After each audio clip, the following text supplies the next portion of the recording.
بسم الله والحمد لله والصلاة والسلام على رسول الله. أيها الإخوة الكرام، السلام عليكم ورحمة الله وبركاته. بعدما انتهينا من موضوع مندوبات الصلاة في اللقاء السابق بدءا من البيت 125 إلى غاية البيت 135 من متن ابن عاشر رحمه الله، اليوم نشرع في موضوع جديد وهو مكروهات الصلاة، بدءا من البيت 136 إلى غاية البيت 140 من متن ابن عاشر. مثلنا الساعة ديال الدرس 18 غادي نمسلي في مكروهات الصلاة. لا شك أن الإنسان وهو يصلي يكون حريصا على أن تكون صلاته تامة بأركانها وشروطها ومندوباتها وتجنب مبطلاتها وتجنب مكروهاتها تحصيلا للأجر فقط.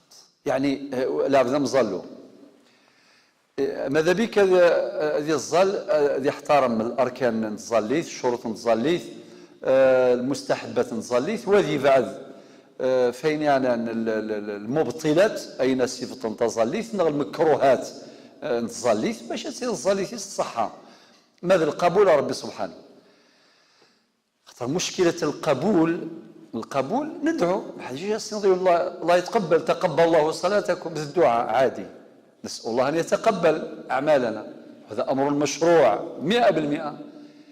يوني يخدم عبادة من عبادة، طاعة من طاعات، تقول له الله يقبل، ربي يتقبل، ما في إشكال، يجوز قطعا. يون يضوع ربي، يخدم طاعة من طاعات، هذا قبل ربي، يظلم هذا قبل ربي، يعشر هذا قبل ربي، يحجد هذا قبل ربي، وهكذا دعاء. ولذلك العلماء كيف قالوا كيف نعلم هل تقبل الله عملنا؟ قال لك إذا وفقك إلى عمل آخر معنى دليل على أنك وفقت وقبل عملك الأول. هذا مؤشر من المؤشرات القبول. أم كريزر فادم بلي ربي قبلاس الخدماس ما إلا يوفقيث الخدمة ثايض الطاعة ثايض. وفي كل الأحوال هذا في علم الله عز وجل، نحن نسأل الله القبول، هذا مكان. أما نشاطنا في مجال تحقيق الأسباب، تمثل الأسباب، توفير الأسباب، لذلك قلت هذا السؤال، هذا الجواب قبل أن أسمع السؤال، فالأمر يجوز شرعا إن شاء الله تعالى، ونسمح بالنقاش بعد الدرس إن شاء الله تعالى. إذن قول المصلي للآخر تقبل الله هذا أمر جائز بيقين، واللي ما حبش يقول ما يقولش، هذا ما كان. شفتوا المسألة كيفاش تكون بسيطة، يعني سهلة ميسرة، الأمور سهلة ميسرة جدا ولا حرج فيها. ويبدأ إذن ابن عاشر رحمه الله في متنه بدءا من البيت 136 وكرهوا بسملة تعوذا أكي كذا في الفرض والسجود في الثوب كذا، وقيل البيت 136 معناه كي مكروه يولديني بسم الله الرحمن الرحيم دي صلاة الفرض، نغي يتعوذ أعوذ بالله من الشيطان الرجيم في صلاة الفرض. مرن كان الظال سمعنا الشيخ يبدأ مباشرة بعد الله أكبر تكبيرة الإحرام، وبعدين نسمعوا الشيخ يقول الحمد لله رب العالمين مباشرة. هل ترى نسمعوا المشايخ نتاعو يقول أعوذ بالله من الشيطان الرجيم بسم الله الرحمن الرحيم؟ ما نسمعوش. ولكن ممكن واحد يصلي في مسجد آخر وإن كان مثلا المذهب الشافعي يسمع بسم الله الرحمن الرحيم، هذا يجوز وهذا يجوز. هذه مسائل فقهية فرعية. في المذهب المالكي سمعت ابن عاشر وهو متن من متون المالكية، مرجع من مراجع المالكية، وكاره مكروه فقط. وبعدين نقول يعني بعد شوية نعطي تفاصيل، يعني واش قال مثلا ابن رشد، واش قال الإمام القرافي، في تفاصيل ستأتي بعد حين إن شاء الله خروجا من الخلاف. وكرهوا بسملة تعوذا في الفرض، مادام ذكر الفرض مع انتهى في النافلة يجوز. ذي النافلة يجوز بعد ما دير بسم الله الرحمن الرحيم، ولكن ذي الفرض مكروه هذا. والسجود في الثوب كذا سنشرح بعد حين، يعني وما يسجد في الثوب يعني حائل مانع يمنع وصول جبهته يعني إلى الأرض أو اليدين الأرض.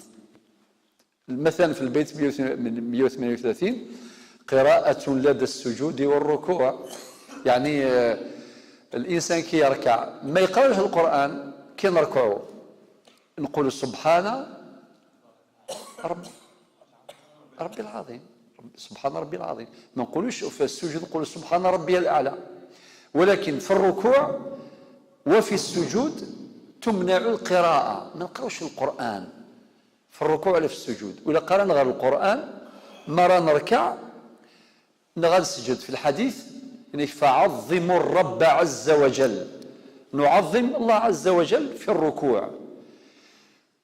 ما نقرأ القرآن خاطر ممكن مثلا واحد يصلي خلف إمام والإمام يطول في الركوع، حنا كي نقولوا سبحان ربي 3 مرات واش نديروا؟ ممكن واحد يقرأ بعض الآيات من سورة العمران ولا يقرأ قل أعوذ برب الفلق، نقول أعوذ برب الناس، مكروه ماشي مبطل من مبطلات الصلاة. الصلاة لا تبطل، اللي يقرأ القرآن ما تبطلش صلاته، ولكن أتى مكروها من المكروهات. والسجود أيضا ما نقرأ القرآن في السجود، في السجود نقول سبحان ربي الأعلى، هذا ما كان 3 مرات. وإذا كان قلنا أكثر فذلك جائز. ما نقرأ القرآن أحيانا الإمام يطول في السجود، واش نديروا الدعاء، ادعو الله عز وجل بما شئت. ولكن يجوز قراءة القرآن إذا كان قرأت الأدعية اللي موجودة في القرآن، راك سجدت وصلت للسجود تقرأ ربنا أفرغ علينا صبرا وثبت أقدامنا إلى آخره، ربنا لا تزغ قلوبنا بعد إذ هديتنا وهب لنا من لدنك رحمة، العمران، ربنا لا تواخذنا إن نسينا أو أخطأنا، البقرة. قرأت آيات الدعاء،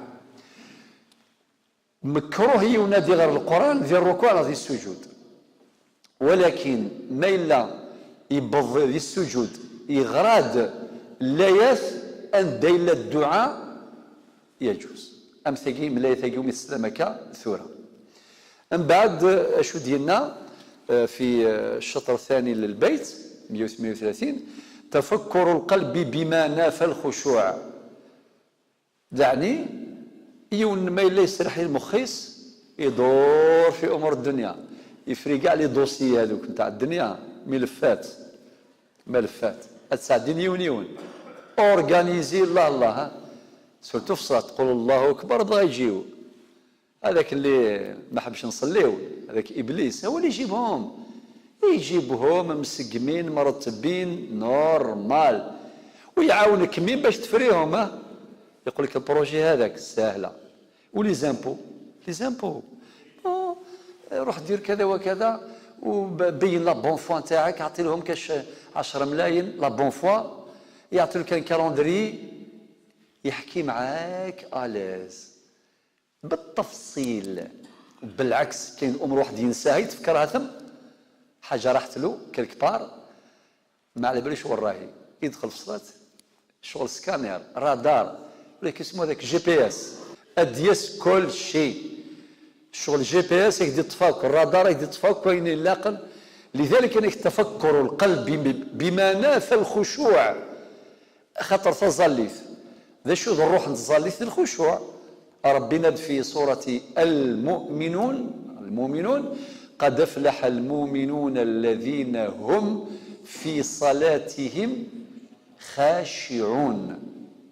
صافي الخشوع روح الصلاة، لقينا بما نافى الخشوع. طبعا كاين تفصيل، كاين العلماء اللي يقول لك إذا تعلق الأمر بالتفكر في الآخرة فالحرج مرفوع. سبحان الله، شوف الدقة في واحد يتفكر يبرونشي يا الدنيا يا الآخرة، سا ديبون الرادار وين راح. إذا كان الرادار راح للدنيا مكروه، إذا كان الرادار راح للآخرة.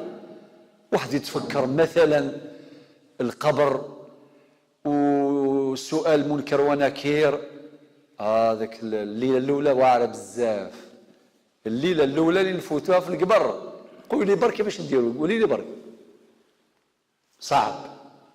لذلك كان الصالحون يقول لك ابري نوالفوا اسمع خلاص راك فيها، مي الليله الاولى صعبه جدا. ويتفكر الانسان في اهوال يوم القيامه وفي الصراط وفي كذا. هذا يعني معليش مادام الانسان يتفكر في الاخره. ترى ما يليون الذي يظل يتخمم في الامور الاخر في الاخره. الامر يجوز ما الا في الدنيا مكروه. يناد في البيت 139: وعبث والالتفات والدعاء أثناء قراءة كذا إن ركع. ذا العبث والالتفات غادي تفكر بعض التفاصيل. يقول مثلا يعبث بثوبه، يعبث بكاش حاجة، يلعب التفض، يلعب القشيس، يلعب استمرثيس إلى آخره. ثقيا كان تديناوك بالتفصيل من بعد ان شاء الله تعالى. ثقيا كم يعني دغرا كان بعض الابيات. وبعدين البيت 140: ان تشبيك او فرقعه الاصابع. والذي يخدم لك كين غادي يخدم، سمحتي لي يخدم هذه استرديق وظانيس.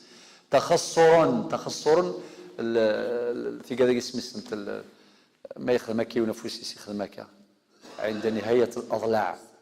في ذاكي تغميض عين تابع، بمعنى ما يليون يقول الله اكبر يدخل في الصلاه ويغمض عينيه، يتسقنا النيس. وين يتسقنا النيس ثقنا بولن ذي تظليث مكروها. ذوقي يدينا ابن عاشر إلا عرضا. ما معنى عرضا؟ المعنى مثلا واحد يصلي وبعدين اللي يصلي قدامك لابس واحد جوكينغ فيه واحد كل شيء، ده لي فوطوات وكاين لا بيبليسيتي وكاين كلش. تريد تخزر فيه تقراه كامل بالفرنسيه ولا بالعربيه ولا لا صارت لكم ولا شغل لي بانو هذاك نتاع الظهر نتاعو ذا بانو النيس ذا بانو. يجوز تغمض عينك باش ما تقراش، وين تقرا تفكر تقول وقيلا جوكينغ هذا وقيلا مليح. لانه شويه تبارك يروح كلش، شويه تبارك الانسان صافي. لو كان ما يركزش في الصلاه يقدر يروح. لذلك نعلم بان هذه من المكروهات. حينما نعلم بلي من المكروهات نحتاط باش ما نوقعوش في هذه المكروهات. ثورة نعطيوها بالتفصيل إن شاء الله تعالى. نبدأ الوحدة، يعني المكروه الأول: الجهر بالبسملة في صلاة الفريضة دون النفل. هذا هو، أو دون النافلة. بمعنى وإذا قال بنادم يجهر بالبسملة، ابن عاشر معنى وكأنه يقول لنا السر يجوز، وإن كان المشهور في المذهب المالكي يمنع الجهر بالبسملة ويمنع الإسرار بها. يعني تمنع البسملة جهرا وسرا، هذا هو المشهور في المذهب المالكي. ذكي ابن عاشر الجهر بالبسملة وكرهوا بسملة. علاش اسمح هو كره البسملة يعني مباشرة، يعني سواء كانت جهرا أو سرا. ولكن هناك من الفقهاء اللي قال تكره جهرا وتجوز سرا. هناك من الفقهاء قال تكره جهرا وتجوز سرا خروجا من الخلاف. خروجا لأن الشافعية قالوا بالجهر بالبسملة. المذهب الشافعي إنه يجهر بالبسملة. لذلك تسمعون سادتي أئمة يصلون ويجهرون، والأمر جائز يعني ما، والاختلاف لا يفسد للود قضية. نذكر هذه المسائل الخلافية رفعا لكل حرج. والخروج من الخلاف هو أصل من أصول المذهب المالكي بالمناسبة، للخروج من الخلاف لرفع الحرج عن الناس. غادي نير في مسألة فرعية ولا قرب ما يتقلقنا في قرح وليس ناشو ما سلط يومنا غرض الجهر الله يبارك، ولكن ما سلط الإمام النغن كوني مثلا إمام النغ قالنا بالصوت عادي الشيء غير إيماني ما تغلظت نض بسم الله الرحمن الرحيم جهرا تقول هذا تخدم راح حاجة أري الصفط لن تظل فيك، ولكن الأفضل أسد قدرك نغت دينار سرا تقولها في سرك هكا من بعد تفضل المغرب العشاء صلاة الصبح تصليها جهرا دون الجهر بالبسملة، وإذا قلتها في سرك فيرفع الحرج. ذكي إلا الدليل في هذا الأمر، يعني أدلة في الحقيقة ماشي لا يون. أذكر على سبيل المثال مدينة حديث أنس هو اللي اعتمدوا عليه المالكية كثير. عن أنس رضي الله عنه قال صليت، أنس صحابي جليل يقول صليت خلف النبي صلى الله عليه وسلم وأبي بكر وعمر وعثمان، يعني هو يحكي قال لك صليت خلف النبي صلى الله عليه وسلم وأبو بكر الصديق وعمر وعثمان. الزلغ أكيد يحكى وصحبيك أنس بن مالك رضي الله عنه إنك زلغ ذفير من النبي صلى الله عليه وسلم أو كذا أبو بكر الصديق أو كذا عمر بن الخطاب أو كذا عثمان بن عفان. أشو دينا فكانوا يستفتحون بالحمد لله رب العالمين مباشرة لا يذكرنا باسم الله الرحيم. وقالت مثلا الصحابة صافي الصحابي ماشي الظل يثواس يمين الظل طاس خير الله، وقد يقول ممكن بسملة النبي صلى الله عليه وسلم ممكن في موضع آخر بسملة. لذلك الفقيه يفتي بما بلغه من سنة من أحاديث، ومن أسباب اختلاف الفقهاء عدم بلوغ الحديث بالفقيه. ثقي سبب من الأسباب أتفض مثلا الإمام أبو حنيفة يبضيث حديث فيفتي به يبضيث، أتفض الإمام الشافعي يبضى الحديث اللي فلا يفتي به. إذن أين الإشكال؟ هذا أفتى بما يعلم وهذا أفتى بما يعلم، وما وصل هذا ليس بالضرورة أن يكون واصلا ذاك، يعني كل شيء ممكن كل يوم شو يوضن. لو كذا شيء مثلا الأحاديث اللي عندي البخاري هل ترى البخاري بدك شو دين النبي عليه الصلاة والسلام؟ الجواب لا.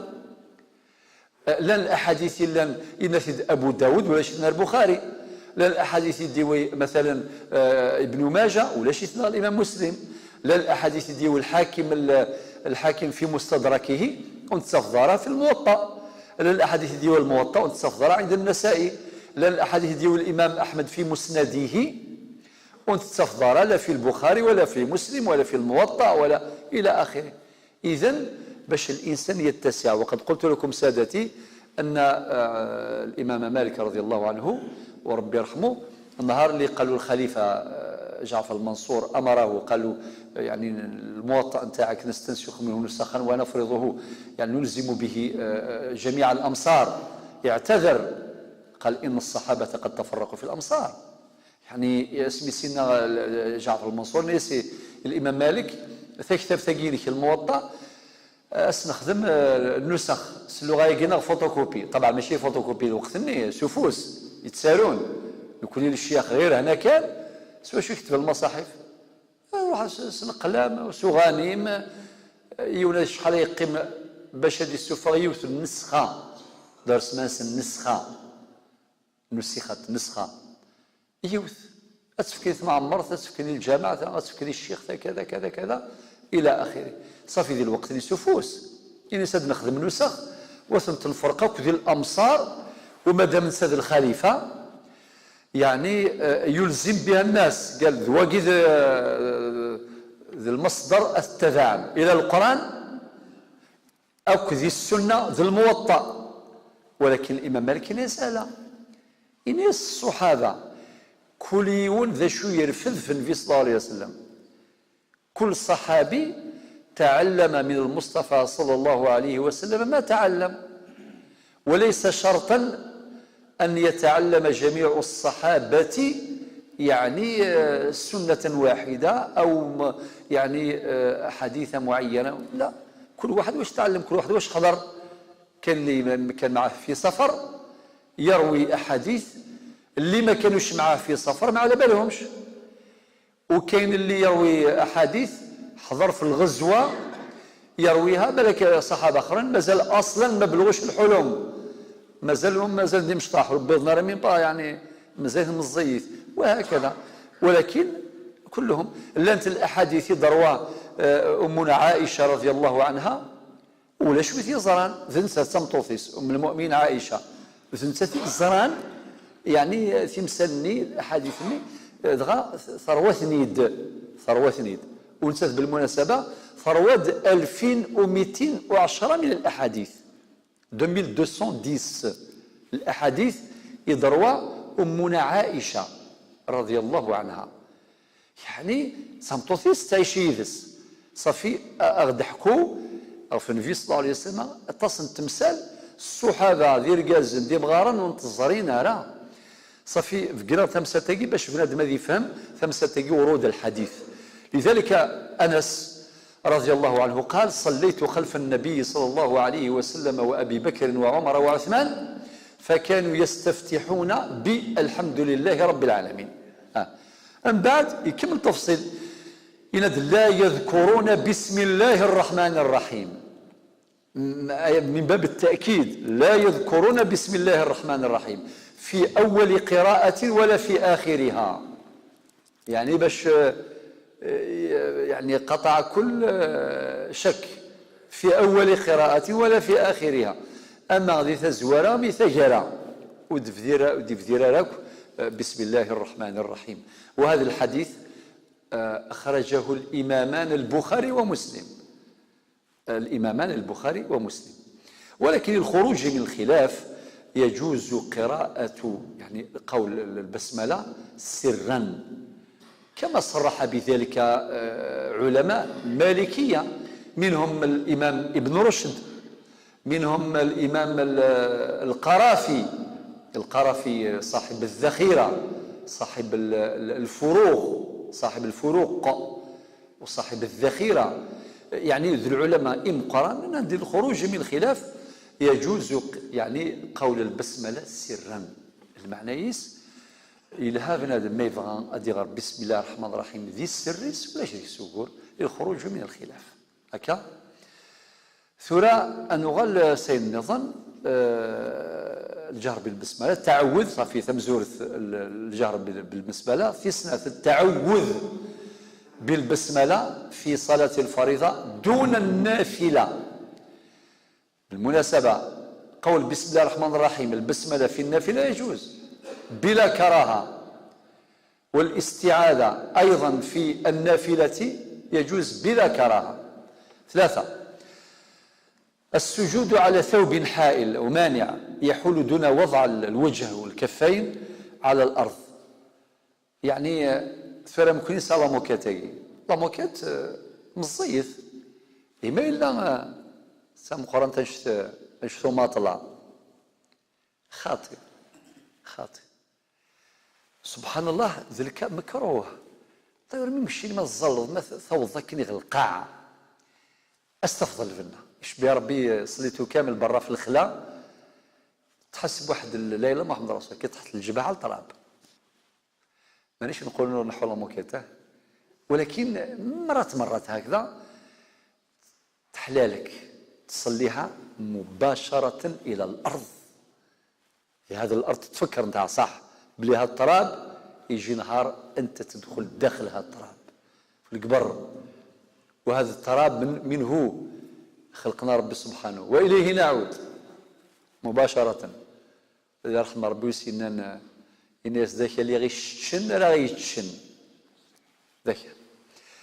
ولكن لامو كتقدنا كما كاش حرج، ولكن ما الا الثوب اللي غيسميس الحائل اللي مقر اذ يغال الشغل مانع حائل ذينا مكروه. ولكن ترفع الكراهه لضروره الحر او البرد. ما الا يكون ذا صميض نغي يحمل حال بزاف يرغى ونهضر في الحمان داقينا الحمان انت في الحمان ذي افريقيا ذي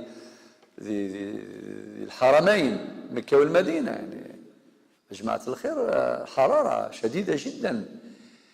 لذلك ما تقدرش يجوز باش تكون يعني ثقيله خشينه علاه للضروره باش تشوفوا باللي شرع ربي سبحانه ميسر.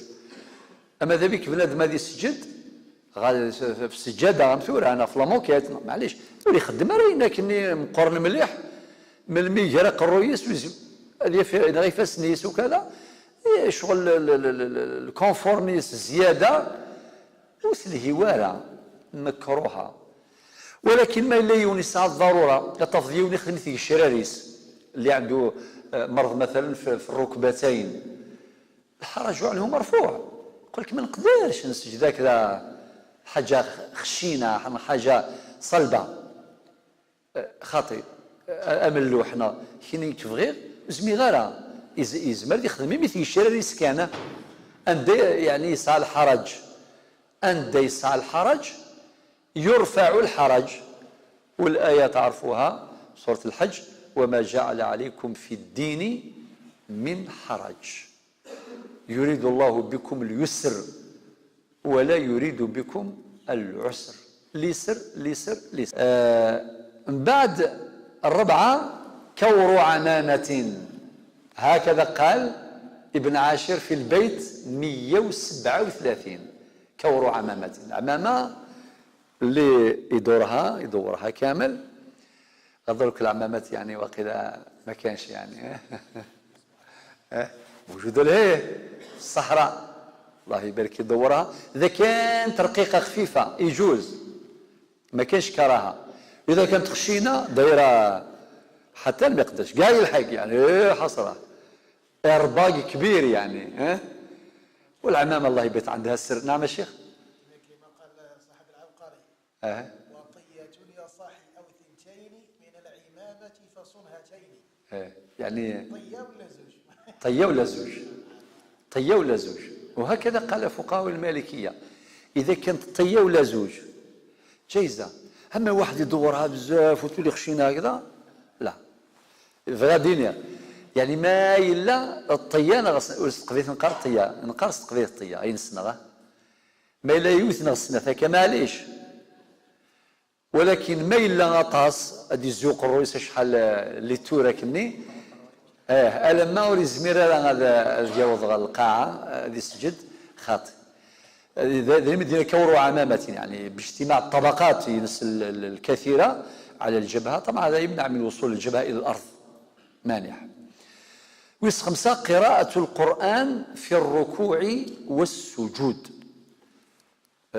نتسيند قراءة لدى السجود والركوع مادام ذي المتن كان قراءة ولكن نفهم المقصود المراد هو قراءة القرآن في الركوع والسجود.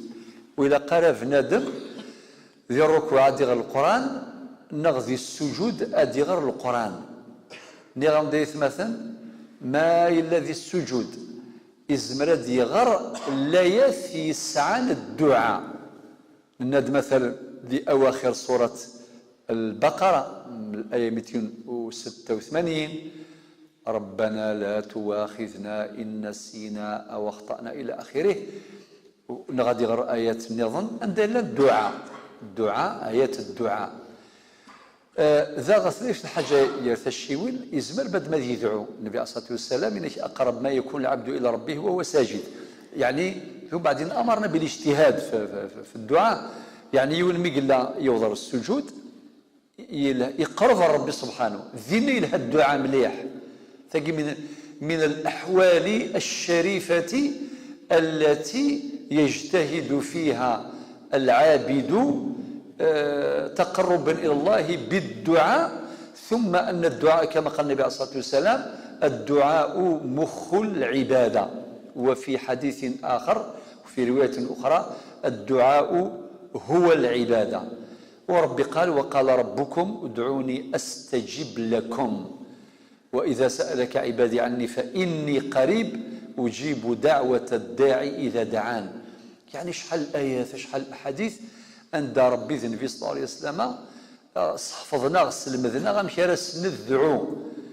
يعني علمنا الله عز وجل الدعاء بأن ذكر أدعية في القرآن وقد استمعنا إلى بعضها، وعلم المصطفى صلى الله عليه وسلم الدعاء في الأحوال، في جميع الأحوال، في الأحوال الشريفة، عند نزول المطر، لهوة كاث انسجم تناغم مع هذا الحدث في هذا الكون، انسجم. يعني حتى الجانب الجمالي راه يتحقق بهذا التناغم والانسجام بين بين العابد وبين ربه.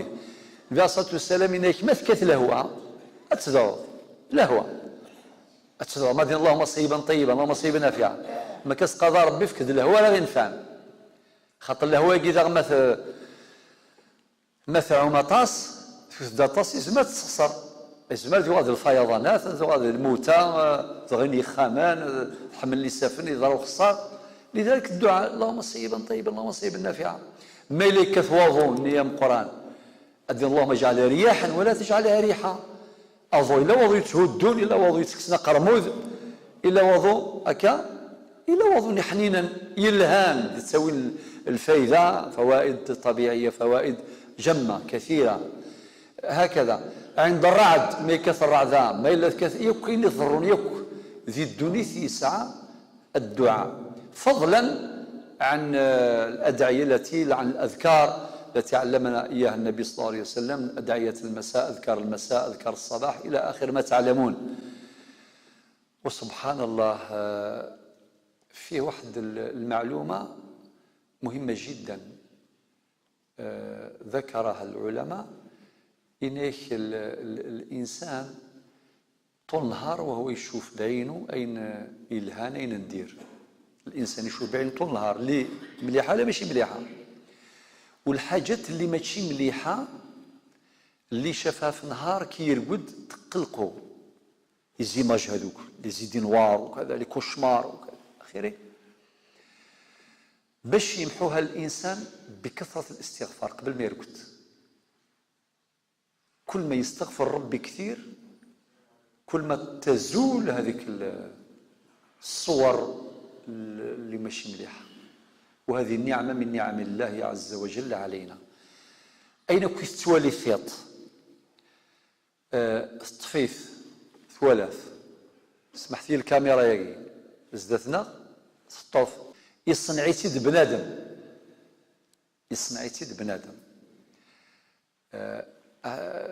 سطوف كلش زعما تكسر سوبريمي تكسر سوا شاش تكسر الكاميرا بالنيك النيك طاسي ولا الاستغفار بدي حضر ما دي الطس يلها يكثر من الاستغفار هكذا. وفضلنا ربي سبحانه قال فقلت استغفروا ربكم إنه كان غفارا يرسل السماء عليكم مدرارا ويمددكم بأموال وبنين ويجعل لكم جنات ويجعل لكم أنهارا ما لكم لا ترجون لله وقارا لا آخر الآيات. إذا جماعة الخير قراءة القرآن في الركوع وفي السجود هذا مكروه لحديث النبي صلى الله عليه وسلم، حديث ابن عباس عن النبي عليه الصلاة والسلام أنه قال ألا وإني نهيت، هذا نبينا يحدثنا صلى الله عليه وسلم، ألا وإني نهيت أن أقرأ القرآن راكعا أو ساجدا. يعني هو نهي وينهى عند ربي سبحانه، ينهى النبي صلى الله عليه وسلم باش دي قرار القرآن لا ذي الركوع ولا ذي السجود يكفى. فأما الركوع من بعد يفقنا النبي صلى الله عليه وسلم إناد فأما الركوع فعظم فيه الرب عز وجل. سبحان ربي العظيم. إناد نعظم ربي سبحانه عز وجل بهذا التسبيح. وأما السجود فاجتهدوا في الدعاء. ميلا السجود مي قبل يسجد باش يخدم دينا يجتهد في الدعاء. وقد سمعتم سادتي قبل حين حديث النبي عليه الصلاة والسلام أقرب ما يكون العبد إلى ربه وهو ساجد. والحديث صحيح أخرجه الإمام أحمد والإمام مسلم والإمام أبو داود والإمام النسائي. وكذا ياكل الأئمة صوضنا غد الحديث أم السلام. ثورة نروح الوسطى المكروه السادس تفكر القلب في أمور الدنيا. وقد أشار إلى هذا ابن عاشر كما قلنا قبل حين أثناء الصلاة، إلا عرضا، بمعنى واحد باش يتفكر في أمور الدنيا هكذا مرات تجيه ليماج هكذا، هذا مسموح به، ولكن باش يركز ويشوف كاع الملفات كاع لي دوسي واحد ويتعمق وكذا فهذا مكروه بيقين.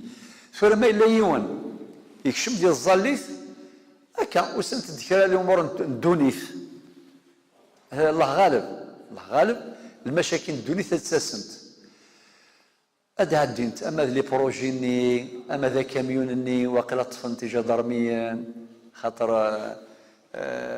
كذا إلى آخره أتساعد يقيم كان دين صفات يعجب الحال ديال الدوار كان دين خاطئ. الإنسان لازم يتفكر بلي راه في الصلاة يجتهد باش يجبد مخو قلبه يخليه يسمع يتدبر ما يقرأ أو يتدبر ما يسمع في صلاة الجهر، صلاة الجهرية، يلاقي يتدبر يلاقي المخيس وليس نركز في القرآن دي قارة. يعني مثلا كما دي غرا مثلا قول الله عز وجل وما قدر الله حق قدره. هذه الآية سبحان الله سيني عجبا من ولا يمكن يونكس القدر وايض كان يسلك القدر يتصغر الحال. نشوفوا إنسان فقط بشر يعني ينقص من قدره، يعني هذا يحزننا ويؤلمنا. فكيف بخلق الله؟ هناك من خلق الله من لا يعرف قدر الله. سبحان ربي. اجتهد في استيعاب ما استطعت إلى ذلك سبيلا. يونا ذي خمم ذي القرآن يدي قار خاطر ثقي التعيون باش يتخشع. ومن أقوى عوامل الخشوع هو التدبر، يعني تدبر ما يقرأ أو ما يسمع. تيجي تعاونا تدبرني يتعاون باش بنادم أذي تخشع، والخشوع روح الصلاة كما ذكرنا. لأن عرضا نغد عرضا كان غادي يعدي فين الله غالب لا تطاق، لا يمكن، وهذا أمر معفو عنه. في قرايون كميش ما ديال الظليث الدونيث كل شيء خاطئ كان كدعدي الدونيث تيكوا ديعديو بولاي هذاك تاع الدجاج، تيكوا ديعديو كاميون، تيكوا ديال البروجي، تيكوا ديعدي مشاكل الدونيث ثواشول ثمغار تسليث ثقيك تيلوفا الله غالب ثيلوفان الدونيث وعريث. لذلك كما ذلك الإنسان كي يدخل في الصلاة يجتهد لحظات قليلة، يعني مش طاس إذا سيمانيك هو تعطي الغارة الدونيث وهذا فغاو أشو مازال بين المغرب والعشاء وبعدين نخرجوا بين المغرب والعشاء ماناش في الصلاة رانا في الدرس، ولكن عندنا مدة الصلاة ركعات 3 ركعات نتاع المغرب و4 ركعات نتاع العشاء ونخرجوا أبري نرجعوا للدنيا نتاعنا إلى آخره. ثم أن الصلاة إذا كانت يعني تامة هذا مما يساعد على مواجهة أمور الدنيا. أنا عاميه يون ميلا تصوري يصوري مليح مما لا يفغر الدنيا تلقى قابلس القوة ماشي نهار غادي يفشل يصير حيمانيس نير الدونيث إلى آخره. وتصليث الله يبارك تساك الطاقة كبيرة جدا، وهذا أمر ثابت بيقين مؤكد تجريبيا ومؤكد علميا بالدراسات والأبحاث الكثيرة جدا. نادى العلماء: أما التفكر في أمور الآخرة فمباح ومسموح. ما يليوني برونشي الله خارث، أما كدنا يتخمم في الاحتضار لحظات أخيرة، يتخمم في منكر ونكر، راه في القبر ويتصور باللي راهم يديروا تراب فوقه. هذه تستنى كامل. سبحان الله، كما اللي واحد يدير تراب هكذا على الميت لازم يفكر بلي يجي نهار هو اللي يكون تحت، وراهم يرميوا عليه تراب، وكل واحد يحاول يجتهد باش يدي الأجر، لأنه في أجر كبير ثم في الجنازة. وبعدين تبدأ الرحلة اسمها رحلة الخلود. رحلة الخلود تبدأ من قبض الروح من الموت. تبدا الموت، تسد الموت، هذه يبدو الرحلة لا في اسمس إترنال، الحياة الأبدية أتبدو، وفيها ما فيها. نسأل الله حسن الخاتمة. في السبعة: عبث المصلي بثوبه بلحيته. كاين اللي عنده لحية يلعب بها في صلاته، تعجبه يسقمها وكذا والى اخره، وكاين اللي بالثوب نتاعو سبدل سقم ثم ما يكون اذا لاقن دور برنوس برنوس اين كان يلاقن ماشي دغا تلعب برنوس تخدم ما كان يسميس يلا فاش تاقص تخدم هكا تاقص تخدم لا جيت كان يرس ما الا غتستمد كان كتسقم باش كانت تسجد باش دينا لا حرج هذا. ولكن المرفوض هو العبث، ما يلعب. وكاين اللي يلعب بالخاتم نتاعو، التفضيل يلعب خاتم فيس ساعه خاتمت لو جالس انت قسام هذه يلعب يسنت فبي نغ الساعه بارك الله فيك مرات تستخدم ماكين بعد تستخدم ماكين. واش دخل هذه في الصلاه باش نشوفها؟ ما عنديش حق باش نشوف الصلاه. علاه دير هكذا وبعدين كانت هكذا ندير هكذا؟ لا، هذا العبث، هذا مرفوض مكروه. في 8: الالتفات في الصلاة. ما المراد بالالتفات في الصلاة؟ يعني الإنسان يكثر من النظر في الصلاة. هي المفروض يركز على موضع سجوده، ينظر إلى موضع سجوده. أما ذا بيك بنادم ديال الزليث إلى قد يتخزر غادي توالي أن كان دارا يسجد ماشي النس أما كدنا شغل الرادار ولا ما يشم ديونا ديال الزال يساد روطار لقى في والي أنا واقد يسان روطار. مفهوم؟ بالك كاش نهار يا ولدي أنا نعطيك نصيحة أنت راك تجي روطار. مفهوم؟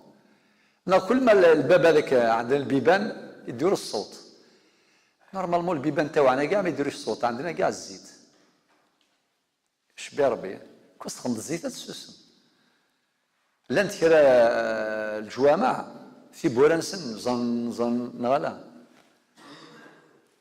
ثقيت الزيت لا تفرشوا صافي الرساله وصلت خزيه لا ثورة وين يبغى ولا جار يروح يخدم الزيت يتبوراي شو كان هكا ثم تشبتين طاطوط قطن شو طاح خدم ياس كان الزياس سوالف كون خامنا ونقبل انا غلا خامنا خاطر جيرني بحاينك يا كل مره وين جبد حبس خمسه شوط الزيت من الجوامع الى هذا نقرز. اذا ثامنا مكروه الثامن الالتفات في الصلاه لحديث عائشه رضي الله عنها. واش قالت عائشه رضي الله عنها؟ قالت: سالت رسول الله صلى الله عليه وسلم، سالته عن الالتفات في الصلاه وين الظل تتوالي وكتخزر وكسياوسيا فقال ذا شو سينا هو اختلاس يختلسه الشيطان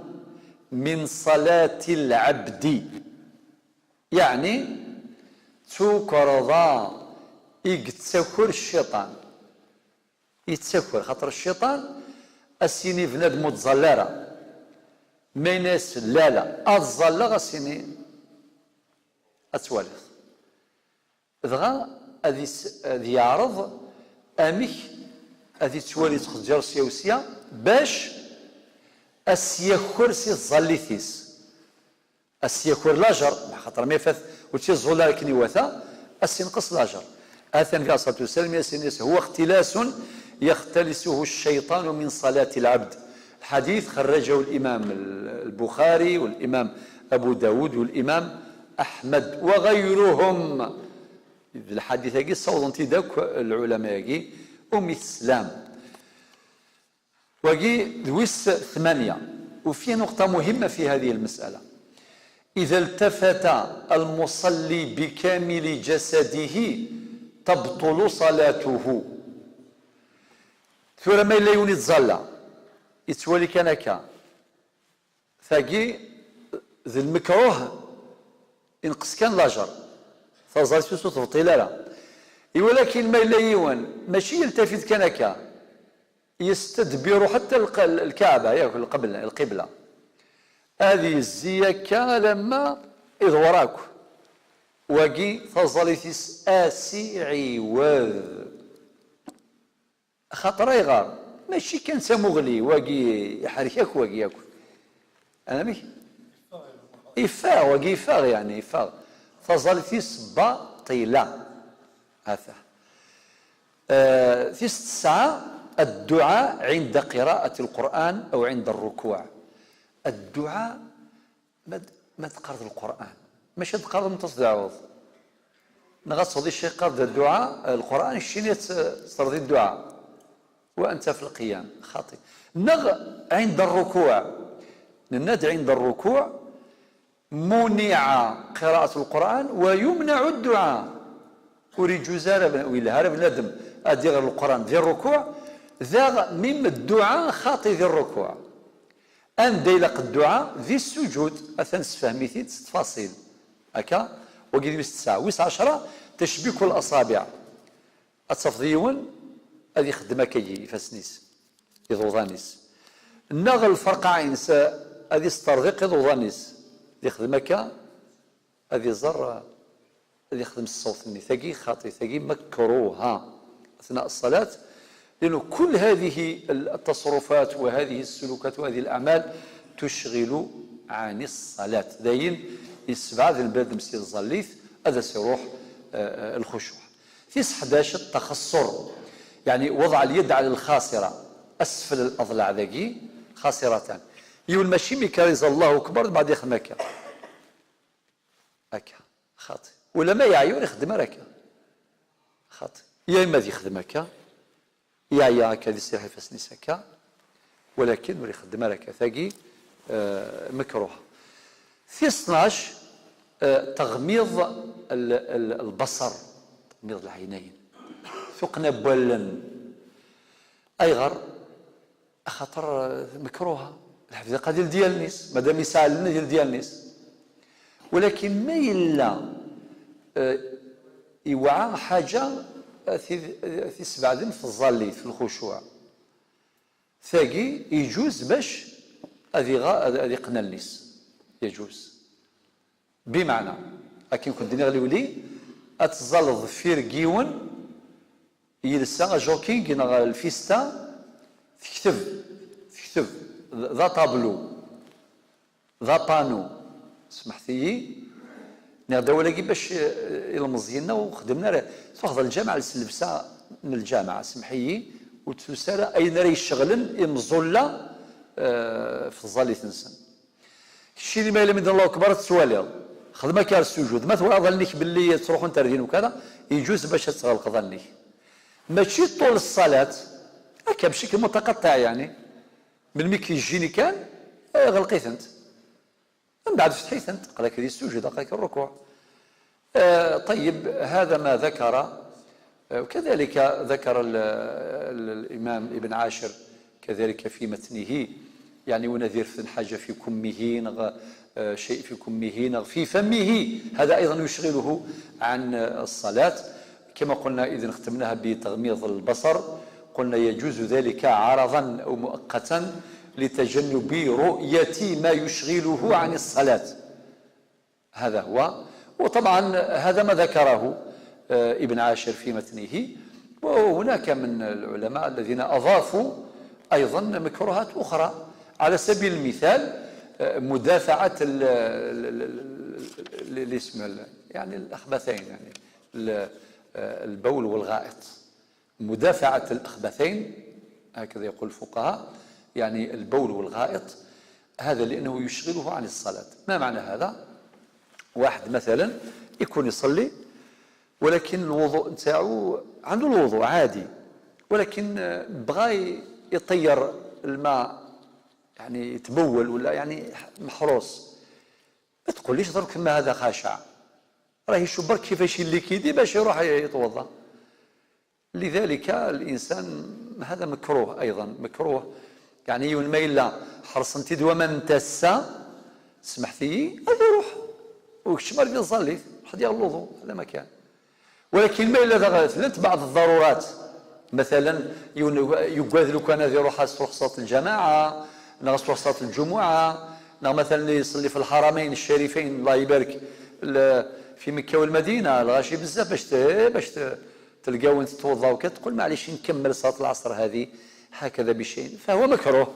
هذا ما كان صلاته صحيحه، ولكن ماذا بك الانسان اذا كان في ساعه من امره فلا يكون في هذا الوضع، في هذا الحال، حال مدافعه الاخبثين، لانه هذا مما يشغل عن الصلاه. هذه جمله مكروهات الصلاه كما ذكرها ابن عاشر في متنه. والسلام عليكم ورحمه الله وبركاته.